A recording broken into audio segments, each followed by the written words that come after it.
नमस्कार दोस्तों, mission geography YouTube channel में आप सभी का स्वागत है। अपनी प्रश्नोत्तर सीरीज जो अपने शुरू कर रखी है उस पर चर्चा करते हैं।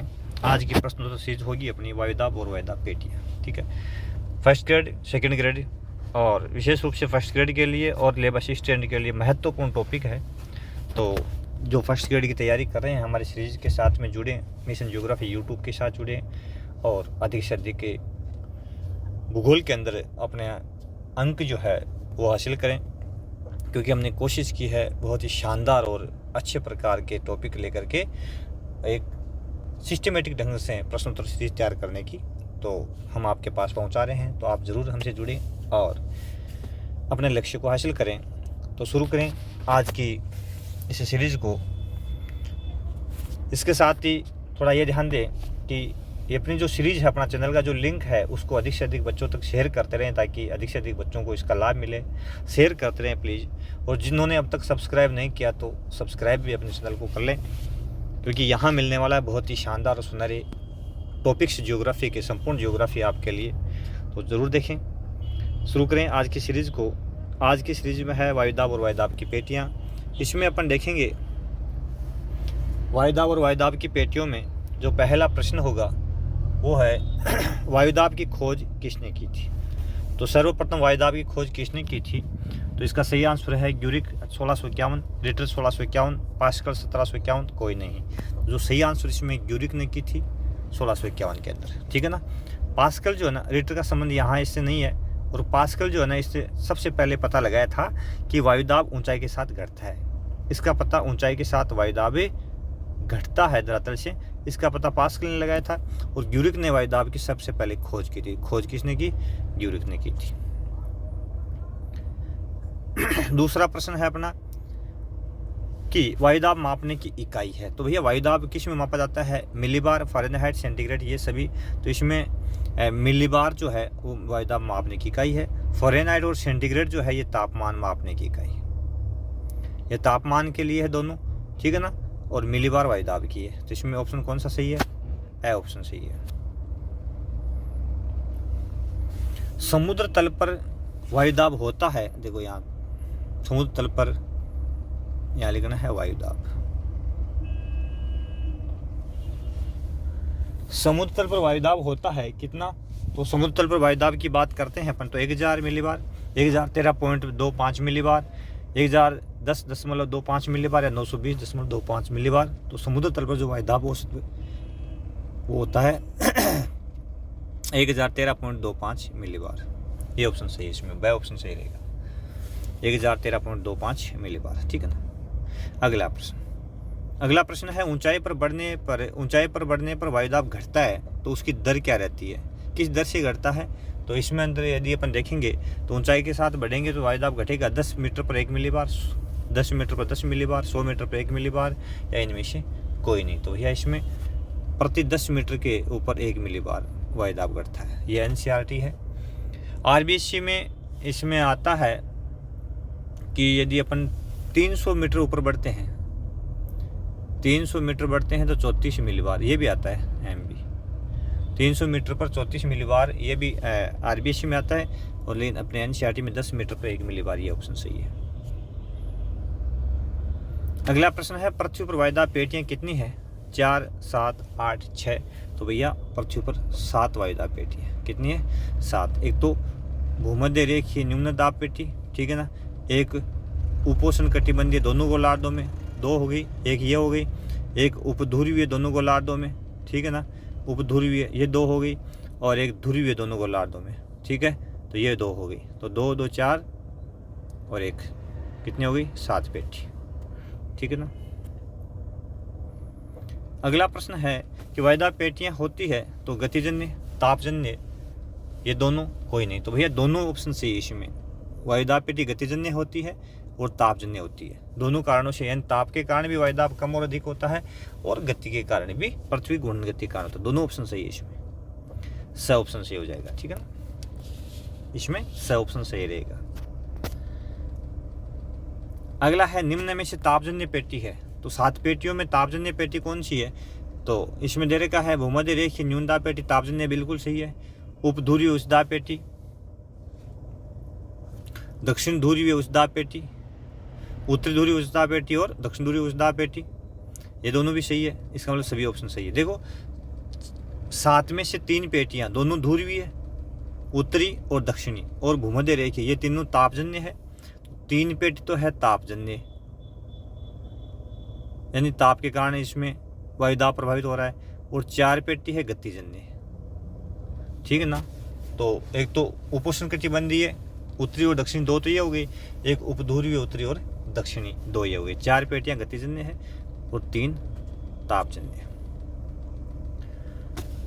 अगला, निम्न में से गतिजन्य पेटी है। गतिजन्य पेटी है यानी गति के कारण वायुदाब कम अधिक होता है, तो उसके पीछे गति का पृथ्वी की घूर्णन गति कारक है। तो इसमें उपोष्ण कटिबंधीय उच्चदाब पेटी, उपध्रुवीय न्यूनदाब पेटी और दक्षिणी उपध्रुवीय न्यूनदाब पेटी, तो ये सभी ऑप्शन सही है, ठीक है ना। इसमें उपोष्ण कटिबंधीय उच्चदाब पेटी, ठीक है, उपोष्ण कटिबंधीय उच्चदाब पेटी दोनों साइड में है, तो 4 पेटी है ना, ये 2 है। तो यहाँ आपने 3 ऑप्शन दे रखे हैं, तो सभी ऑप्शन सही है, इसमें तीनों सही है। अगला प्रश्न है, निम्न कथनों पर विचार कीजिए। व्यापारिक पवनें उत्तरी गोलार्ध में अपनी दिशा से दाईं ओर मुड़ जाती है, बिल्कुल सही बात है, फेरेल के नियम के अनुसार। फेरेल के नियम के अनुसार दक्षिण गोलार्ध में व्यापारिक पवनें अपनी दिशा से बाईं ओर मुड़ जाती है, बिल्कुल सही है। तो दोनों ऑप्शन सही है क्या? दोनों सही है। इसमें सही रहेगा ना, दोनों सही है। भूमध्य रेखीय निम्नदाब पेटी के संदर्भ में सही तथ्य है। तो भूमध्य रेखीय न्यूनदाब पेटी के संदर्भ में सही तथ्य कौन सा है? तो भूमध्य रेखीय न्यूनदाब पेटी, इसे शांत पेटी भी कहा जाता है, बिल्कुल सही है। क्यों का अवतलन होता है यहाँ पे। ये डोलड्रम है, डोलड्रम का अर्थ शांत पेटी, ये भी सही है। ये निम्न दाब का कारण यहाँ पर तापजन्य है, बिल्कुल सही है, तापजन्य पेटी है। तो तीनों ऑप्शन सही हो गए ना। तो तीनों भूमध्य रेखीय प्रदेश की जो भूमध्य रेखीय है न्यूनदाब पेटी, उसकी 3 विशेषता यहाँ आ गई है एक ही प्रश्न में। ये तीनों क्लियर हो जाएगी तो बिल्कुल 3 प्रश्न एक ही प्रश्न की 4 ऑप्शन में क्लियर हो, तीनों 4 ऑप्शनों में क्लियर हो जाएगा। तो ये सभी ऑप्शन सही है ना। तो ये भी सही, ये भी सही, ये भी सही, सभी ऑप्शन सही है इसमें। उपोष्ण कटिबंधीय उच्चदाब पेटी के संदर्भ में सही कथन है। उपोष्ण कटिबंधीय उच्चदाब पेटी के संदर्भ में सही कथन है। तो इसमें यह है कि पहली, उपोष्ण कटिबंधीय उच्चदाब पेटी ये गतिजन्य है, बिल्कुल सही है। यह 30 से 35 डिग्री अक्षांशों के बीच दोनों गोलार्धों में अवस्थित होती है, बिल्कुल ये भी सही, 30 से 35 में होती है। इसे अश्व अक्षांश भी कहा जाता है 30 से 35 को, ये भी सही है। तो सभी कथन सही है, ठीक है ना। अश्व अक्षांश कहते हैं, थ्योरी आप देखना उसमें अश्व अक्षांश क्यों कहते हैं इन अक्षांशों को, तो ये भी आपको मिल जाएगा, ठीक है ना। अगला है, उष्ण कटिबंधीय उष्ण मरुस्थल पाए जाते हैं उपोष्ण कटिबंधीय महाद्वीपों के पश्चिमी किनारों पर, उपोष्ण कटिबंधीय महाद्वीपों के पूर्वी किनारों पर, शीतोष्ण कटिबंधीय महाद्वीपों के पूर्वी किनारों पर। तो तीसरा ऑप्शन तो अपना आप ही कट गया। उष्ण कटिबंधीय मरुस्थल है तो उष्ण कटिबंध में मिलेंगे आपको। तो उपोष्ण, उष्ण का और शीतोष्ण का तटीय भाग, तो इसमें उपोष्ण कटिबंधीय महाद्वीपों के पश्चिमी किनारे सही है इसमें। यहाँ क्या होता है कि इधर व्यापारिक पवनें यूँ चलती है, तो ये पवनें नमी लेकर के सबसे पहले कहाँ टकराती है? इधर से आती है। तो ये पूर्वी किनारा है, तो पूर्वी किनारे पर टकराती है, तो पूर्वी किनारे पर तो अच्छी वर्षा करती है। लेकिन पश्चिमी किनारे तो ये मान लेते हैं महाद्वीप है, इसके यहाँ तो वर्षा अच्छी करती है, लेकिन यहाँ पश्चिम में पहुँचते ये शुष्क हो जाती है, ठीक है ना। तो इस किनारे पर वर्षा नहीं कर पाती है, जिसके कारण यहाँ क्या पाए जाते हैं? मरुस्थल पाए जाते हैं। तो ये सही है पहला ऑप्शन, उपोष्ण कटिबंधीय महाद्वीपों के पश्चिमी किनारों पर। निम्न कथनों पर विचार कीजिए। निम्न कथनों पर विचार कीजिए। जनवरी में सूर्य दक्षिणी गोलार्ध में सीधा चमकने के कारण वायुदाब निम्न पाए जाते हैं। जनवरी के महीने में सूर्य दक्षिण गोलार्ध में सीधा चमकता है, तापमान तेज होता है तो वायुदाब न्यून होते हैं, सही बात है। सूर्य के उत्तरायण व दक्षिणायन के कारण वायुदाब पेटियां ऊपर नीचे सरकती है, बिल्कुल सही है। सूर्य के तेज के साथ किरणों के साथ ही पेटियां ऊपर नीचे हो जाती है। जनवरी में समदाब रेखाएं उत्तरी गोलार्ध के महाद्वीपों पर दक्षिण की ओर और महासागरों पर उत्तर की ओर बनी रहती है, ये भी सही ऑप्शन है, ठीक है ना। इसका मतलब सभी ऑप्शन सही है ना, तो द इसमें सही हो जाएगा।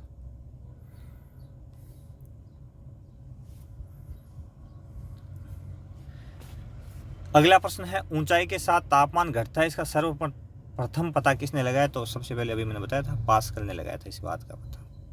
यूरिक ने वायुदाब का पता लगाया था।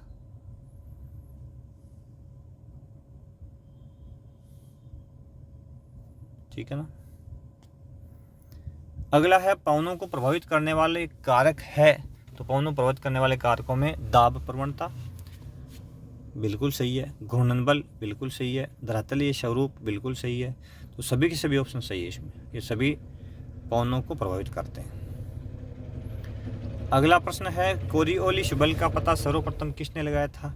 तो कोरियोलिस बल जो है वो का पता कोरियोलिस ने लगाया था 1844 में, ये ऑप्शन सही है इसमें। ठीक है ना, कोरियोलिस ने लगाया था और उसके नाम के आधार पर ही इसको कोरियोलिस बल कहा जाता है। ये कहाँ का था कोरियोलिस?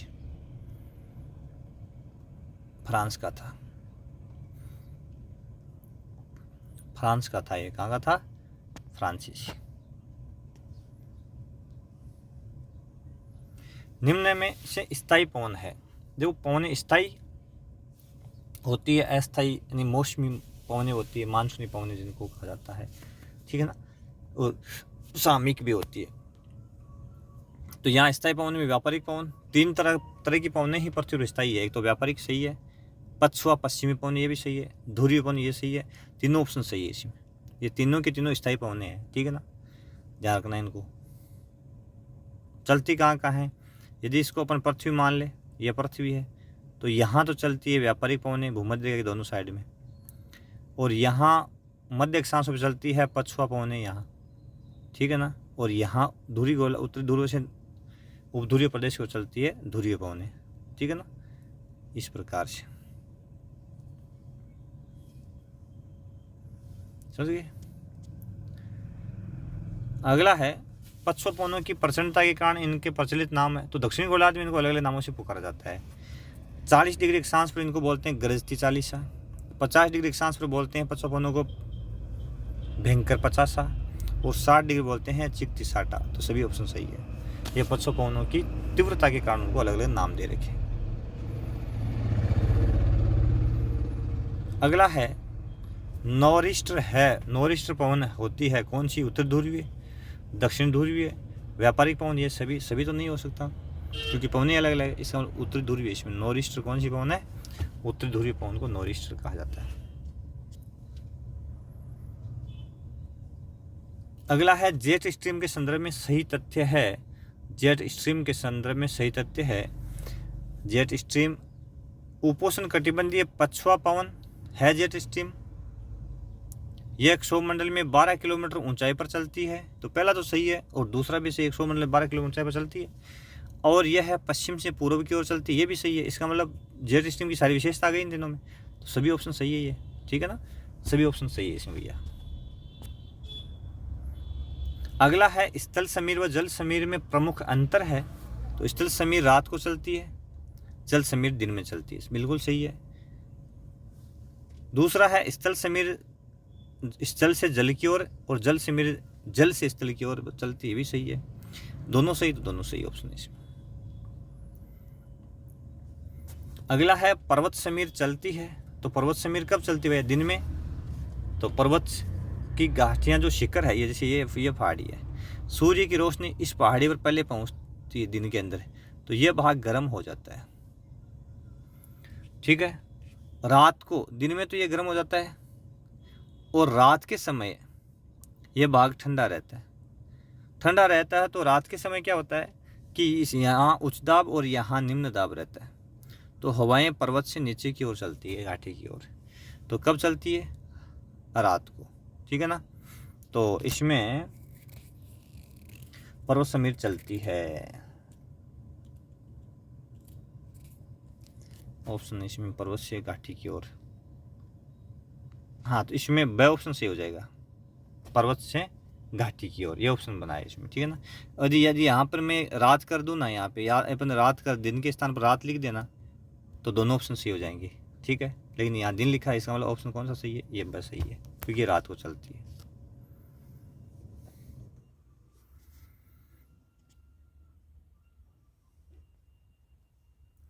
अगला है डॉक्टर पवन के नाम से जानी जाती है, किसे डॉक्टर पवन कहते हैं? तो भैया डॉक्टर पवन के नाम से हरमटान, बोरान, चिन्नूक, इल्लू, हरमटान को कहते हैं। हरमटान क्या है कि जो अफ्रीका है ना, अफ्रीका जो महाद्वीप है यहाँ चलती है,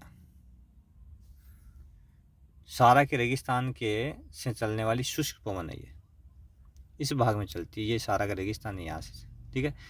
तो ये हरमटान क्या करती है, यहाँ आर्द्रता होने से काफ़ी लोग बीमार हो जाते हैं, लेकिन जैसे हरमटान शुष्क पवन आती है तो यहाँ की नमी को सोख लेती है, ठीक है ना। ये घाना गिनी तट, अफ्रीका का घाना गिनी तट है, तो जैसे नमी सोख लेती है तो यहाँ का मौसम सुहावना हो जाता है, ठीक है ना। इसलिए यहाँ के लोग इसको डॉक्टर पवन कहते हैं हरमटान को।